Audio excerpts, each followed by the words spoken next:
لله نحمده ونستعينه ونستغفره ونؤمن به ونتوكل عليه ونعوذ بالله من شرور أنفسنا ومن سيئات أعمالنا من يهده الله فلا مضل له ومن يضلل فلا هادي له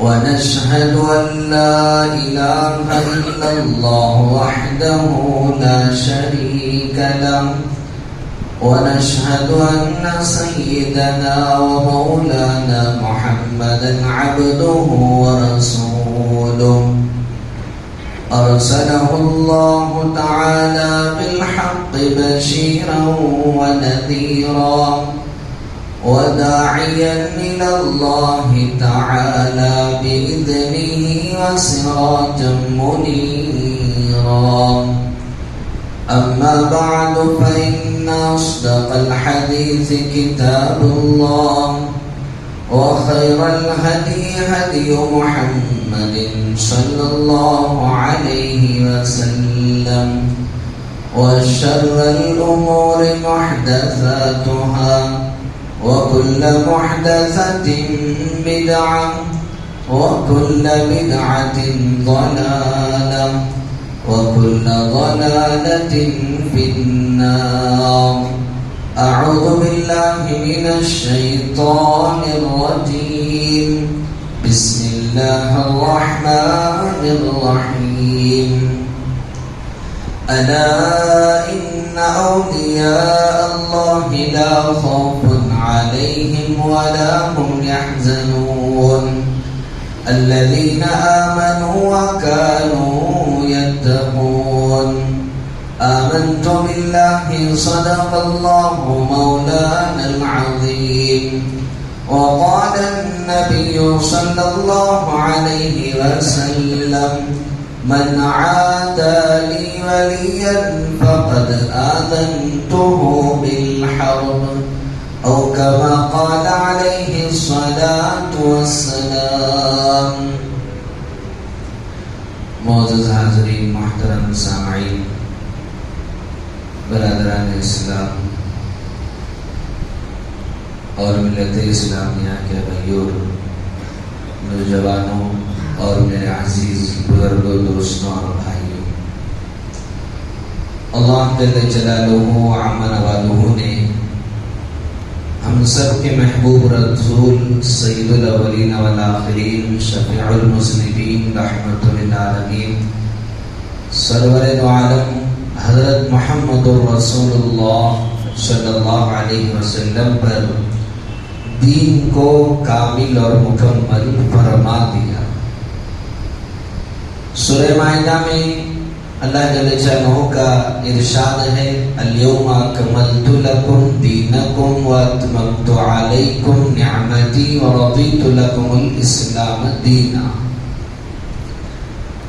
اللہ تعالیٰ نے فرمایا جس موقع پر اللہ کے رسول حجۃ الوداع یعنی کہ اپنی زندگی کا آخری حج آپ فرما رہے تھے، اس موقع پر رسول اللہ صلی اللہ علیہ وسلم پر یہ آیت نازل ہوئی جس میں اللہ جل شانہ نے خوشخبری سنائی کہ اے نبی، ہم نے آپ پر دین کو کامل و مکمل فرما دیا۔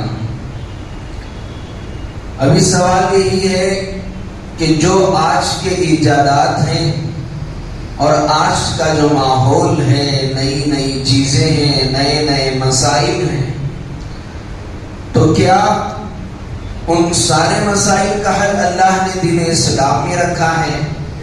تو یقیناً خود قرآن مجید نے اس کا جواب دیا کہ وَمَن يَبْتَغِ غَيْرَ الْإِسْلَامِ دِينًا فَلَن يُقْبَلَ مِنْهُ، کہ صرف رسول اللہ صلی اللہ علیہ وسلم کے وفات تک نہیں بلکہ قیامت تک آنے والے ہر ایک مسئلے کا حل بھی اللہ نے اسی دین اسلام میں رکھا ہے۔ اس کی شکل کیا ہوگی؟ اللہ تعالیٰ نے اپنے نبیوں کے بعد اپنے سب سے محبوب بندے اللہ تعالیٰ نے حضرات صحابہ کو منتخب فرمایا، اور صحابہ کے بعد تابعین کو منتخب فرمایا، اور تابعین کے بعد تبع تابعین کو منتخب فرمایا، اور تبع تابعین کے بعد اولیاء اللہ کو، اپنے خاص بندوں کو اللہ تعالیٰ نے اس کے لیے پسند فرمایا۔ اللہ تعالیٰ ہر صدی میں کسی نہ کسی ایسی شخصیت اور ایسے انسان کو اللہ پیدا فرماتے ہیں کہ جو اس موقع پر دین میں جو کچھ بدعات ہیں، خرافات ہیں، اور جو کچھ دھندلاہٹ پیدا ہو گئی ہے، وہ دوبارہ اس کو دور فرمائیں گے۔ اور اس کے لیے اللہ جل شانہ عما نوالہ نے جہاں تقریباً 1.25 لاکھ سے زائد صحابہ کرام کو اللہ تعالیٰ نے منتخب فرمایا، وہی ہزاروں اولیاء کرام کو بھی اللہ جل شانہ نے اپنی دین کی حفاظت کے لیے منتخب فرمایا، اور انہیں ایک لقب اور ایک خاص نام دیا گیا ولی۔ اللہ تعالیٰ نے سورہ 11 پارے میں فرمایا کہ الا ان اولیاء اللہ لا خوف علیہم ولا هم يحزنون، کہ سنو جو اولیاء اللہ ہیں، اولیاء یہ ولی کی جمع ہے، ولی کہتے ہیں دوست کو، ولی اللہ یعنی اللہ کا خاص دوست ہے۔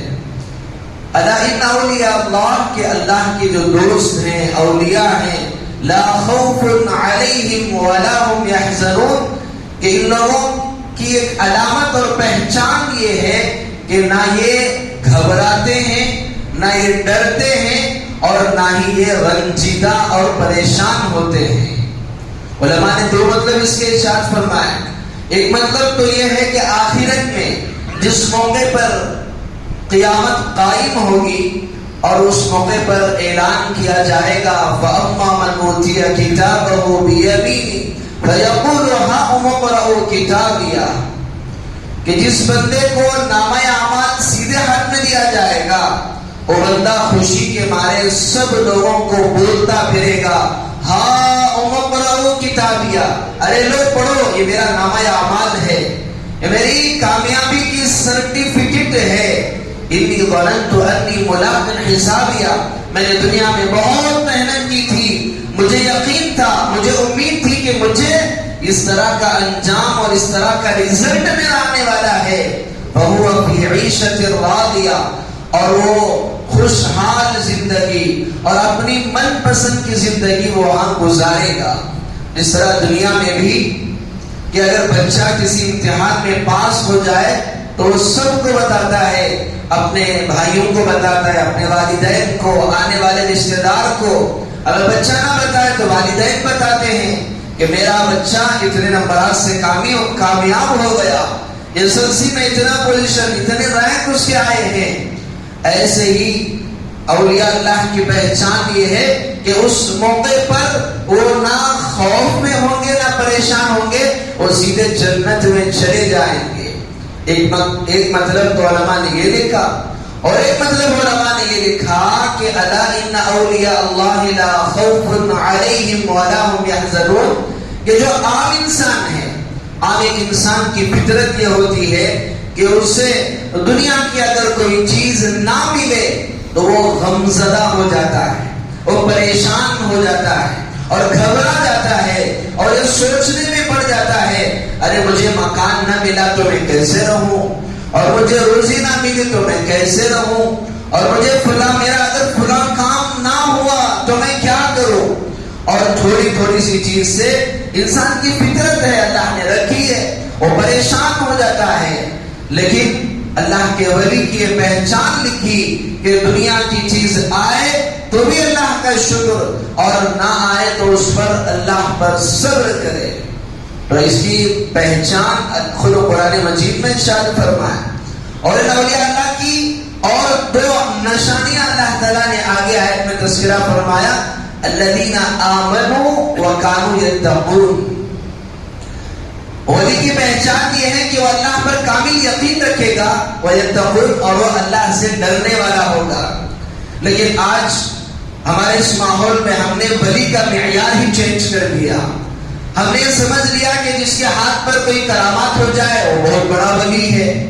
حالانکہ یہ بات سمجھنی چاہیے کہ اللہ کا ولی ہونے کے لیے اور اولیاء اللہ میں شامل ہونے کے لیے کرامت کا ہونا کوئی یقینی ہے ہی نہیں اور اس کے لیے کوئی شرط ہے ہی نہیں. اللہ اگر چاہے تو کسی اپنے محبوب بندے سے ساری زندگی میں کوئی کرامت ظاہر نہ کرے. جیسے حضرات صحابہ ہیں کہ جن کا مقام انبیاء کے بعد سب سے اونچا ہے، لیکن آپ کو بہت ہی کم مثالیں ایسی ملیں گی کہ صحابہ کے ہاتھ سے کرامات ظاہر ہوئے. تو ولی کا پہچان، ولی کا معیار کرامت نہیں ہے.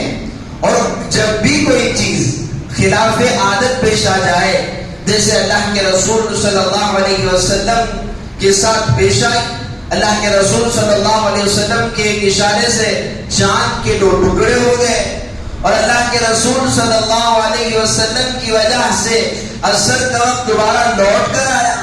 ایسے بے شمار معجزات اللہ کے رسول صلی اللہ علیہ وسلم سے ظاہر ہوئے اور پچھلے انبیاء سے بھی ظاہر ہوئے.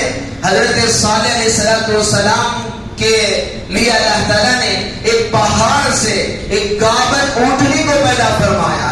ایک تو پہاڑ سے اونٹنی کا آنا اور ساتھ میں ایسی اونٹنی جو پیٹ سے ہے، جس کے پیٹ میں بچہ ہے، ایسی اونٹنی کو اللہ نے پیدا فرمایا. حضرت موسیٰ کے لیے اللہ تعالیٰ نے سمندر میں راستے آسان کیے. حضرت ابراہیم کے لیے آگ کو ٹھنڈا کر دیا. یہ سارے معجزات تھے. اگر کوئی بھی چیز انسان کی عادت کے خلاف ظاہر ہو، جیسے پانی کی صفت ڈبونا ہے، پانی ڈبو نہیں رہا ہے، آگ کی صفت جلانا ہے، جل نہیں رہا ہے، اور اسی طرح اور بھی جتنے چاقو کی صفت ہے کاٹنا ہے، حضرت ابراہیم نے حضرت اسماعیل پر چلائی تو چلی نہیں. اگر کوئی بھی خلاف عادت چیز کسی نبی سے ظاہر ہو تو اسے معجزہ کہتے ہیں. اگر وہی چیز کسی اللہ کے ولی سے ظاہر ہو، اس کے لیے شرط کیا رکھی؟ الذین آمنوا، ایمان ہو اور ساتھ میں تقوی ہو، اللہ کا ڈر ہو.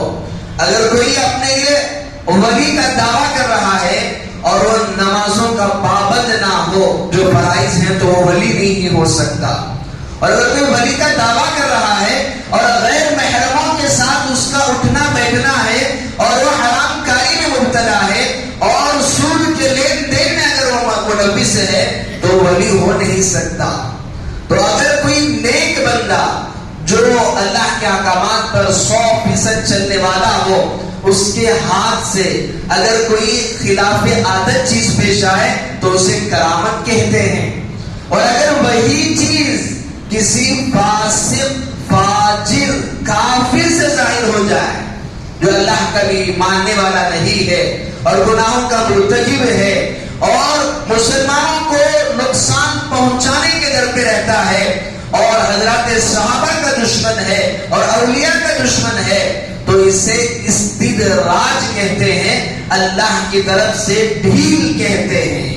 جیسے اللہ تعالیٰ نے سورہ طارق میں ارشاد فرمایا وَمَهِّلِ الْكَافِرِينَ أَمْهِلْهُمْ رُوَيْدًا. اللہ کی طرف سے اعلان ہے، اے نبی جی کہہ دیجئے کہ ہم کافروں کو مہلت دے رہے ہیں. وَمَهِّلِ الْكَافِرِينَ أَمْهِلْهُمْ رُوَيْدًا، کہ ہم تو چند دنوں کی مہلت دے رہے ہیں. اور آج ہمارے اس ملک کے ہمارے اس دنیا کے جو حالات ہیں، بالخصوص اس فلسطین کے مسلمانوں کے حالات ہیں جن کے اب تک تقریباً 4000 سے زائد لوگ شہید ہو گئے ہیں اور جن میں قریب 1500 معصوم بچے ہیں اور جس میں تقریباً 600 سے قریب خواتین ہیں. اور وہ عمارتیں جو کھڑی نظر آ رہی تھی وہ ڈھیر بن چکی ہیں اور اس کے ملبے کے نیچے دب کر بہت سارے بچوں نے اپنے خدا کے حوالے اپنے جانوں کو قربان کر دیا ہے. دراصل یہ ہو کیوں رہی ہے؟ در حقیقت اللہ کے رسول صلی اللہ علیہ وسلم کے اس دنیا میں آنے سے پہلے جو لوگ تھے اس دنیا میں وہ یا تو یہودی تھے یا عیسائی تھے، اور وہ لوگ اس وقت اللہ کے رسول کے آنے سے پہلے وہ لوگ سچے تھے. جو تورات کے ماننے والے تھے وہ بھی سچے تھے اور جو حضرت عیسیٰ علیہ السلام انجیل انجیل کے ماننے والے تھے وہ بھی سچے تھے، لیکن جب زمانہ گزرتا چلا گیا تو ان کے اندر اور دین کے اندر جو عمل کرنے کا جذبہ تھا وہ دھیرے دھیرے ختم ہو گیا. اور یہودیوں کا تذکرہ اللہ جل جلالہ عما نوالہ نے جو قرآن مجید میں ارشاد فرمایا ہے کہ یہودیوں کی بہت بری جو خصلتیں ہیں، ان میں سے ایک بری خصلت جو اللہ تعالیٰ نے قرآن مجید میں ارشاد فرمایا، ان کی عادت یہ تھی کہ یہ اپنے کتابوں میں تحریف کیا کرتے تھے. جیسے اللہ تعالیٰ نے قرآن مجید میں ارشاد فرمایا اِنَّا نَحْنُ نَزَّلْنَا الذِّكْرَ وَإِنَّا لَهُ لَحَافِظُونَ، کہ ہم نے قرآن مجید کو نازل کیا، ہم ہی اس کی حفاظت کرنے والے ہیں. اللہ تعالیٰ نے اس کے لیے تو سب سے پہلے اپنی ذمہ داری لی اور ظاہری شکل سے اللہ نے قرآن کے حافظوں کو پیدا فرمایا، عالموں کو پیدا فرمایا، مفسروں کو پیدا فرمایا اور اس کے ترجمہ کرنے والوں کو پیدا فرمایا، اور یہ قیامت تک باقی رہے گا. اور آپ کو اس ملک میں رہنے والا جو مسلمان ہے وہ ایک دنیا کے دوسرے کنارے پر چلا جائے اور وہاں جا کر بھی اگر وہ قرآن پڑھے تو وہ بھی یہی قرآن رہے گا، وہ بھی یہی قرآن رہے گا، دونوں میں کوئی فرق نظر نہیں آئے گا. لیکن اس سے بالمقابل جتنی آسمانی کتابیں کہی جاتی ہیں، چاہے وہ تورات ہو، زبور ہو، انجیل ہو، اور بالخصوص ابھی انجیل اور تورات کے بارے میں ہے، ان میں تحریف کر دی گئی اور یہ خود اپنے ہاتھوں سے تحریف کیا کرتے تھے. اور ان کا یہ نظریہ یہ تھا کہ یہ جب چاہے کسی چیز کو حلال کر لیتے تھے، کسی چیز کو حرام کر لیتے تھے. اللہ تعالیٰ نے قرآن مجید میں ارشاد فرمایا وَلَا تَقُولُوا لِمَا تَصِفُ أَلْسِنَتُكُمُ الْكَذِبَ هَذَا حَلَالٌ وَهَذَا حَرَامٌ.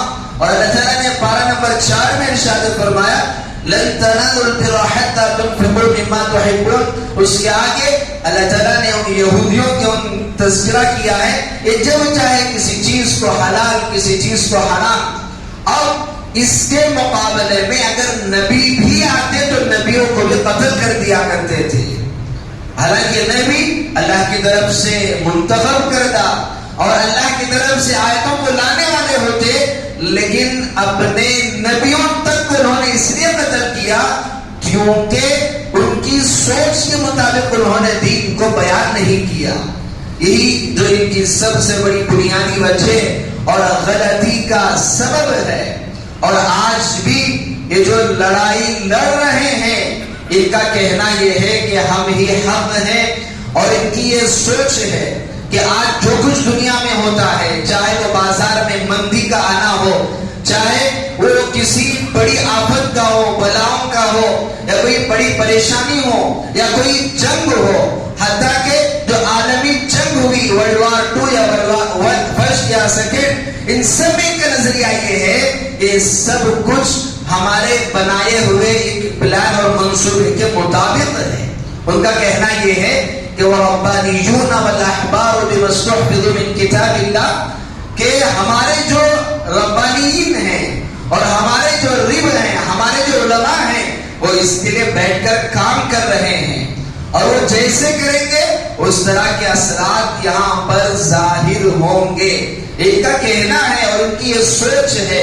لیکن اللہ جل جلالہ عما نوالہ نے ارشاد فرمایا کہ آج جو کچھ ہمارے فلسطین کے جو حالات ہو رہے ہیں، کہ اس سے پہلے ہمیں سمجھنا یہ ہے کہ اس سے پہلے کے جو حالات آئے تھے یہ تو کچھ نہیں ہے، اس سے بھی اور برے حال ہونے والے ہیں. اگر حدیث کے روح سے ہم دیکھیں تو صرف فلسطین نہیں بلکہ ان کے ارادے تو شام کے بھی ہیں، مصر کے بھی ہیں، اور اس سے آگے بڑھ کر مدینہ طیبہ کے بعد حصے کو بھی اپنے قبضے میں لینے کے ہیں. ابھی یہ آگے اس کا تذکرہ ہے کہ یہ لیں گے یا نہیں لیں گے. غرض یہ اپنی غلط سوچ کی بنیاد پر ان معصوم مسلمانوں پر ظلم کر رہے ہیں. اور اللہ جل جلالہ نے جو قرآن مجید میں ان کے صفات بیان فرمائے، ان کی سب سے بری خصلت کے لوگ ہیں، اور یہ جہاں جاتے ہیں یہ اپنی بری خصلت کا اظہار کرتے ہیں. انگریزی لٹریچروں میں لکھا ہوا ہے کہ ایک موقع پر جب جرمن میں جب ہٹلر نے یقیناً اس نے اگر ظلم کیا ہے تو اسلام نے بھی ظلم کی مخالفت کی ہے، اور اسلام تو ظلم کے خلاف ہے۔ اگر اس نے کسی پر بھی ظلم کیا ہو، چاہے وہ مسلمان ہو، یہودی ہو، عیسائی ہو، ظلم تو ظلم ہے۔ لیکن اس نے ان کے متعلق ایک بڑی بات کہی تھی، جس وقت اس کو ابھی بڑا، اس کو ملک کا سربراہ نہیں بنایا گیا تھا۔ اس کے دوستوں نے اس سے پوچھا کہ آخر تم یہودیوں سے اتنی نفرت کرتے کیوں ہو؟ انہوں نے اس کی ایک مثال دی کہ وہ بازار گیا، اور بازار جا کر وہ ایک کمہار کے دکان گیا جہاں پر پلیٹ اور اسی طرح برتن اور گلاس وغیرہ بنائے جاتے ہیں۔ وہاں جا کر اس نے یہودی سے کہا کہ اس کو ایک گلاس دکھایا جائے اور اس کو ایک کپ اور ایک پیالی دکھائی جائے، اور جب اس کے سامنے رکھا گیا تو ہٹلر جہاں کھڑا ہوا تھا اس کے بائیں جانب پہ اس کپ کی کنڈی آ رہی، اس کپ کو پکڑنے کی جو جگہ تھی اس جگہ پر آ رہی تھی۔ اس نے کہا کہ اس کی قیمت کتنی ہے؟ تو اس نے بتایا کہ اتنے روپیے ہیں، اور پھر اس کے بعد اس آدمی نے کہا، ہٹلر نے کہا کہ مجھے ایسی پیالی چاہیے جہاں میں کھڑوں تو مجھے دائیں طرف سے پکڑنے کے لیے ملے۔ حالانکہ ظاہر سی بات ہے، انسان اگر کھڑا ہوا ہے، اس کے سامنے اگر کوئی گلاس رکھا ہوا ہے کہ جس کے کپ رکھا ہوا ہے، پکڑنے کا حصہ بائیں جانب ہے، اس کو اگر سیدھے کر دیں گے تو پھر دائیں جانب ہو جائے گا۔ لیکن اس نے، اس یہودی نے یہ کہا اچھا ٹھیک ہے، میں آپ کے لیے ایسا گلاس لاؤں گا۔ اسی گلاس کو لے کر اندر گیا اور واپس لا کر اس کو وہاں پر رکھ دیا، اور واپس رکھ کر اس نے کہا کہ پہلے جتنی قیمت بتائی تھی اس سے دوگنی قیمت بتائی۔ اس کی 100 روپے اگر بتائی تھی، اس کی 200 روپے بتائی، اور کہنے لگا کہ دیکھو آپ نے جیسا چاہا ویسی پیالی میں نے آپ کو دے دیا۔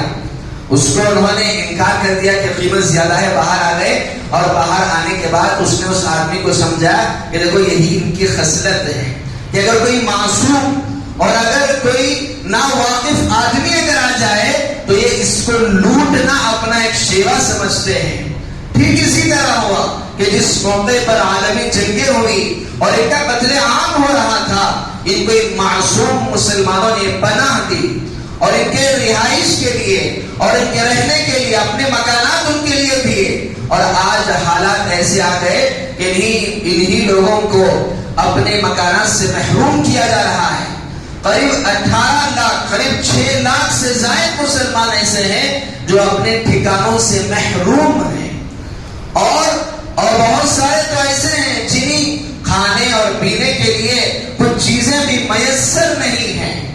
غرض اللہ جل جلالہ عما نوالہ نے اس کا تذکرہ فرمایا ہے قرآن مجید میں، اور ان کی ان بری خصلتوں کا اللہ تعالیٰ نے تذکرہ کر کے ارشاد فرمایا ہے کہ یہی خصلتیں اگر کسی ایمان والے میں ہوں تو اس سے بھی چاہیے کہ ان خصلتوں سے اپنے آپ کو پاک کرے۔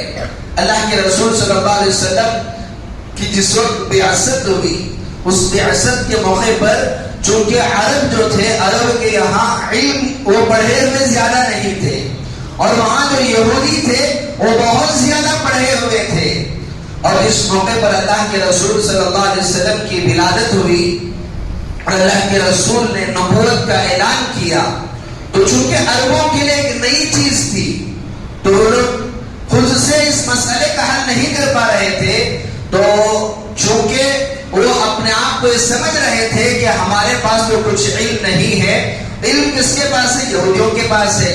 اور عرب حضرات کی سوچ یہ تھی کہ چونکہ بنی اسرائیل میں ہزاروں انبیاء آئے ہیں، یہ تو انبیاءوں کا خاندان ہے، ان لوگوں کو علم ہوگا، اس لیے یہ لوگ یہ سوچ کر عرب وہ یہودیوں کے پاس جا کر اللہ کے رسول صلی اللہ علیہ وسلم کے متعلق دریافت کرتے۔ آج یہی طرح کی سوچ ہمارے اس دور میں بھی ہے، جس طرح کے اس وقت کے جو عرب تھے جو یہ سمجھتے تھے کہ سب کچھ کس کے پاس ہے؟ یہودیوں کے پاس ہے۔ اللہ کے رسول کی نبوت کا اعلان ہوا تو وہ خود سے اس میں تحقیق نہیں کیے اور گئے یہودیوں کے پاس۔ ٹھیک اسی طرح کا آج کا ماحول ہے۔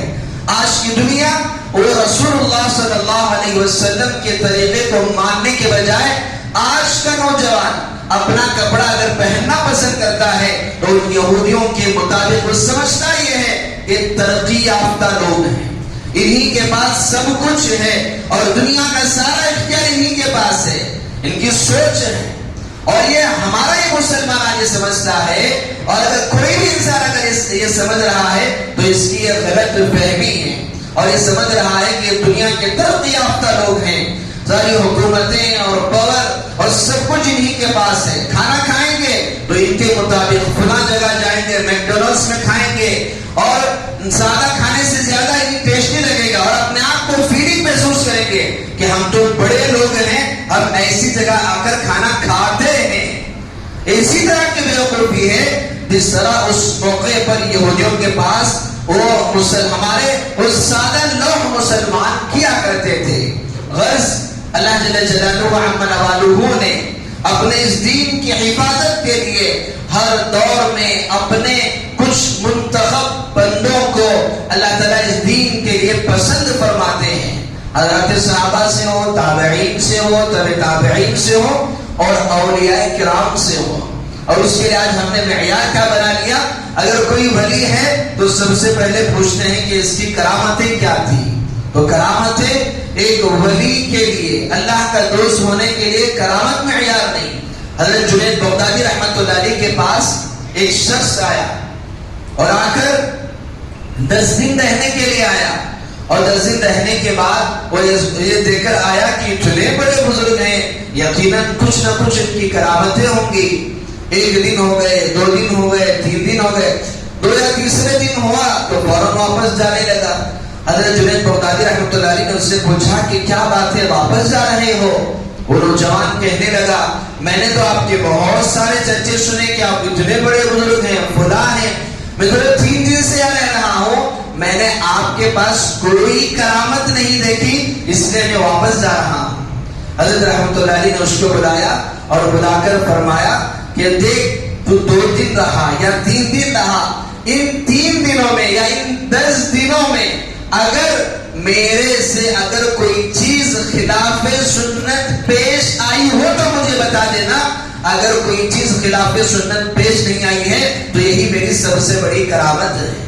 تو غرض اللہ تعالیٰ نے اپنے اولیاء کے ذریعے اس دین کی حفاظت فرمائی، اور انہی میں سے ایک جنہیں امام الاولیاء کہا جاتا ہے، اور جنہیں قطب ربانی کہا جاتا ہے، محبوب سبحانی کہا جاتا ہے، اور پیران پیر کہا جاتا ہے، حضرت شیخ عبد القادر جیلانی رحمت اللہ علیہ ہے۔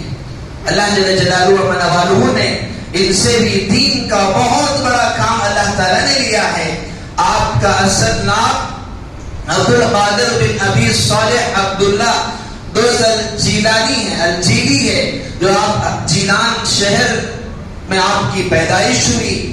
سن 471 یا لگ بھگ اس کے قریب ہجری میں آپ کی ولادت ہوئی، اور آپ اپنے علم دین کے حصول کے لیے آپ بغداد تشریف لے گئے، اور حضرت کے متعلق بے شمار واقعات ہیں کہ اپنے والدہ کی جو تربیت، ان کے والدہ نے جو حضرت کی تربیت فرمائی تھی کہ جب آپ علم دین کے حصول کے لیے تشریف لے جا رہے تو چونکہ آج کی طرح کا دور نہیں تھا، نہ کوئی ہوائی جہاز تھی، نہ کوئی ٹرین تھی، وہ مہینوں تک سفر کیا جاتا تھا، تو انہوں نے اپنے بچے کے لیے کچھ 40 اشرفیاں وہ کسی حصے میں سی کر اپنے بچے کو روانہ کی تھی، اور قافلے کا انتظار کر رہے تھے۔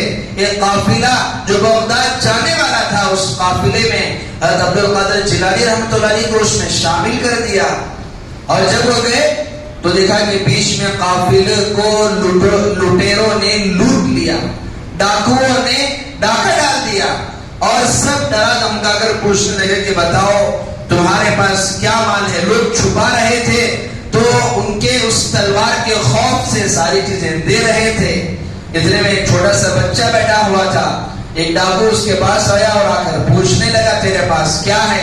ظاہری اعتبار سے تو کچھ نظر نہیں آ رہا تھا۔ بیٹے نے کہا کہ میرے پاس میری والدہ نے 40 اشرفیاں رکھی ہیں، اور ڈاکو بڑا پریشان ہوا، یعنی یہ کیسا بچہ ہے کہ سب لوگ اپنے مال کو چھپا رہے ہیں اور یہ اپنے مال کو بتا رہا ہے جو نظر بھی نہیں آ رہا ہے، اگر یہ بتاتا نہیں تو پتہ بھی نہیں چلتا۔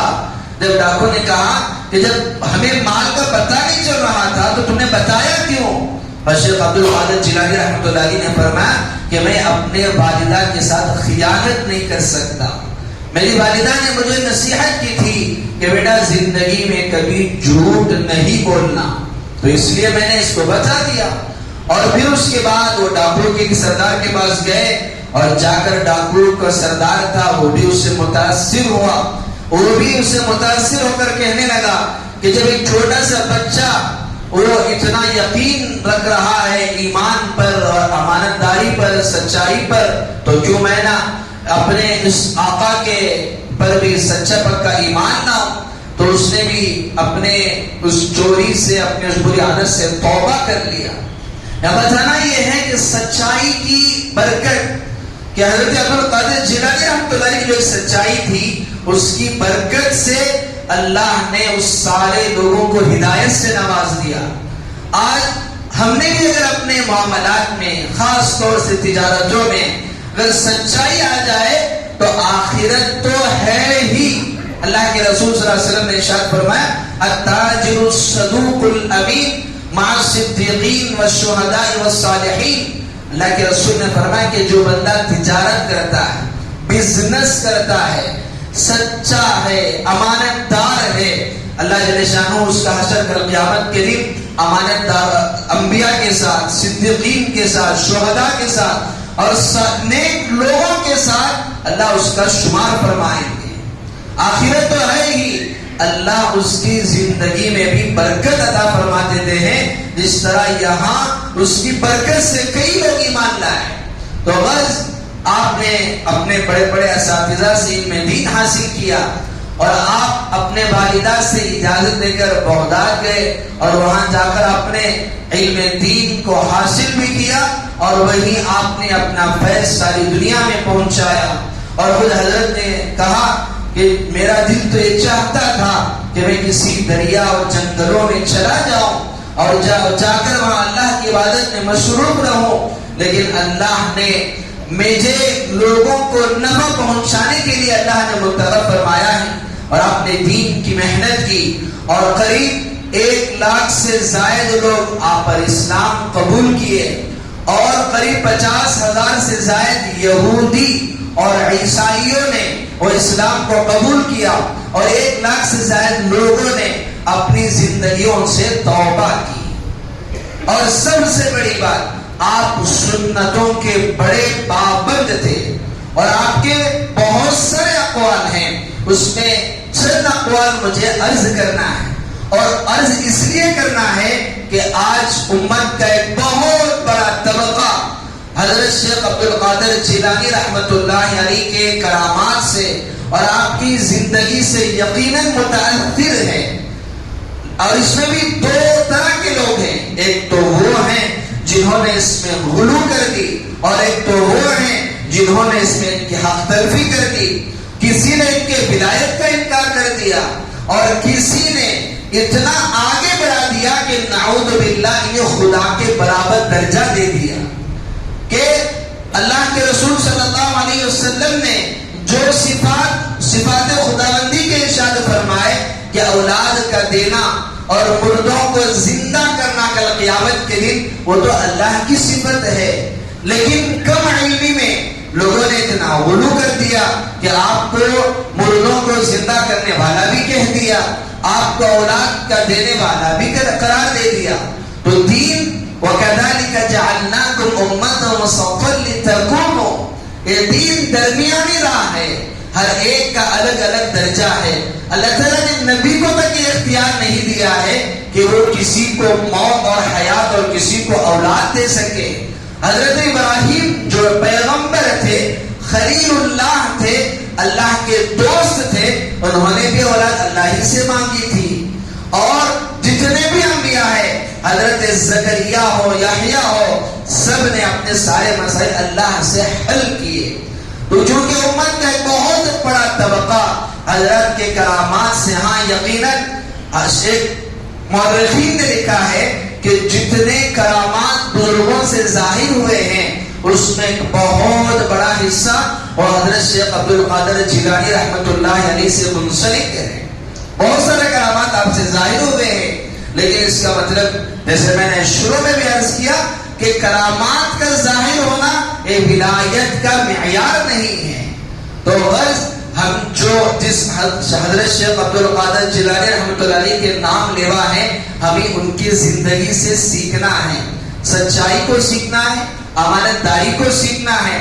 اور آپ شرک کے سخت مخالف تھے. حضرت کے اقوال ہیں کہ اگر تم قبرستان بھی جاؤ تو قبرستان جاؤ تو قبر پر ہاتھ مت رکھو اور قبر کو مت چومو، اس لیے کہ یہ یہود و نصارہ کا طریقہ ہے. یہ اتنے توحید کے پکے تھے اور اپنے ہر مریدین سے اور اپنے ہر شخص سے وہ اللہ سے رجوع کی اور رجوع اللہ کی وہ لوگوں کو دعوت دیا کرتے تھے. تو آج کے اس مہینے میں ربیع الثانی میں آپ کی ولادت ہوئی ہے، تو ہمیں بھی چاہیے کہ جو حضرت کے نام لیوا ہیں ہمیں ان کی زندگیوں سے سبق سیکھنا ہے. صرف نام لینا، کسی کا نام لینا یہ محبت کی علامت نہیں ہے. ان کی زندگی کو اگر ہم اپنائیں اور اپنی ان کی زندگی کے مطابق اپنی زندگی ڈالیں تو یہ سچی محبت ہے. غرض یہ اس مہینے میں چونکہ عام طور پر نام لیا جاتا ہے اس لیے اس کو ضمناً عرض کر دیا گیا.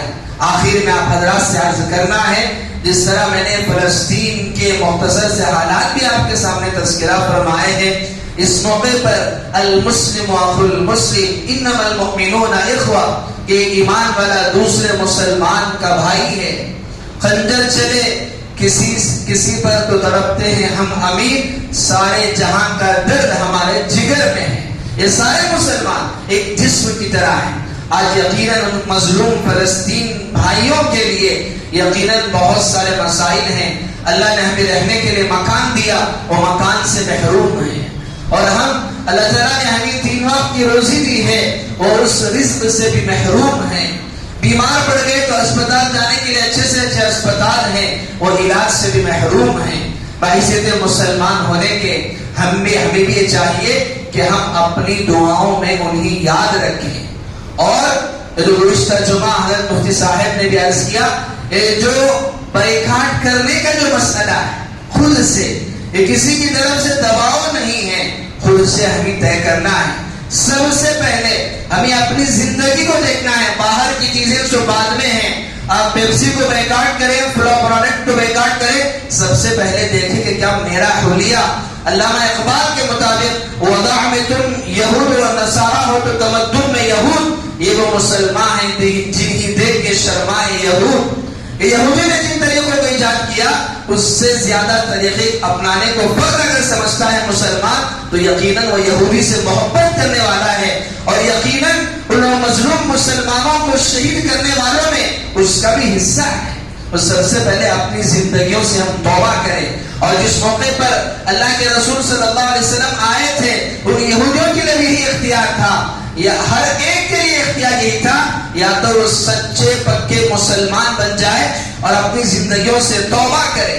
آج یہ جو حالات ہیں تو سب سے پہلے ہم بھی اپنی زندگیوں میں جھانک کر دیکھیں کہ ہم ان کے لباس یا ان کے طریقوں میں کیا ہم ان کے مطابق تو زندگی نہیں گزار رہے ہیں. سب سے بڑا بائیکاٹ اپنی ذات سے ہم کریں، اور پھر اس کے بعد آپ وہ جن پروڈکٹ کو آپ کو بائیکاٹ کرنا ہے اس کی تفصیل تو بہت ساری گھوم رہی ہے، آپ اپنی ذات سے اس کے استعمال سے اپنے آپ کو بچائیں.